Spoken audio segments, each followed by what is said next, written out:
찾아가 그를 깨우십니다. 하나님께서는 사무엘을 부르십니다. 그리고 말씀하십니다. 이제 가라. 내가 새로운 왕을 세울 것이다.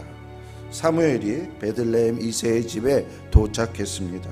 이새의 아들들이 사무엘 앞에 다 모여들었고요. 가장 먼저 사무엘 앞에 나온 아들은 엘리압이었습니다. 엘리압은 키가 크고 외모가 준수하고 건장한 청년이었습니다. 사무엘은 그를 보고 아하, 이게 바로 하나님께서 택했다는 다음 왕이 되겠구나, 이런 생각을 했습니다. 그래서 그는 그에게 기름 부으려고 했는데 하나님은 아니라고 말씀했습니다.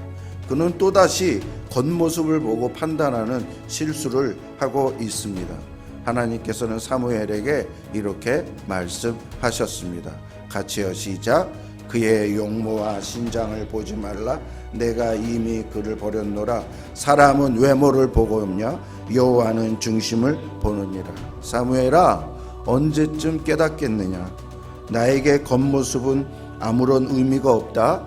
돈, 아름다움, 권력, 키, 외적인 조건, 그런 것들은 나에게 의미가 없어. 가치가 없어. 진짜 중요한 것은 마음의 중심이라니까, 내면이라니까, 이렇게 말하는 것입니다. 여러분, 히브리어 학자 로버트 알턴은 다윗을 이렇게 묘사했습니다. 다윗은 마치 남자 신데렐라와 같다. 형들은 중요한 일에 참여했을 때 그는 홀로 양을 치러 보내진다. 하지만 그 양을 돌보는 일이야말로 그를 진정한 왕으로 준비시키는 과정이었다. 여러분, 양치기가 여러분 얼마나 더러운지 아십니까? 짐승들과 함께 지내야 돼요. 짐승들을 껴안고 지내야 돼요.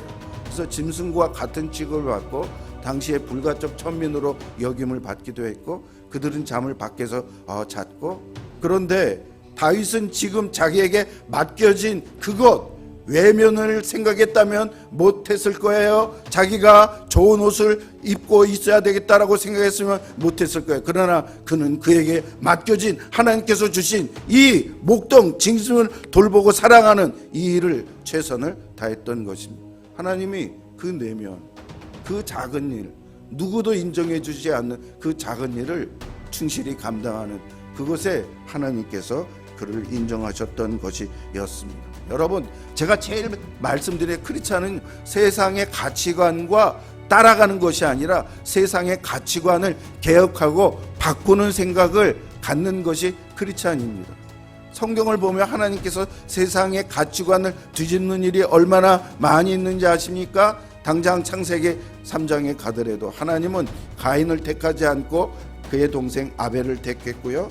하나님께서는 이삭을 택하셨지 이스마엘을 택하지 않으셨습니다. 하나님께서는 큰형 에서가 아니라 야곱을 택하셨습니다. 하나님께서는 형 아론이 아니라 동생 모세를 통해서 이스라엘의 지도자 역할을 하게 했습니다. 하나님께서는 젊고 아름다운 여인 하가를 통해서가 아니라 늙고 불임이었던 사라를 통해서 하나님의 구원의 계보를 이루었습니다.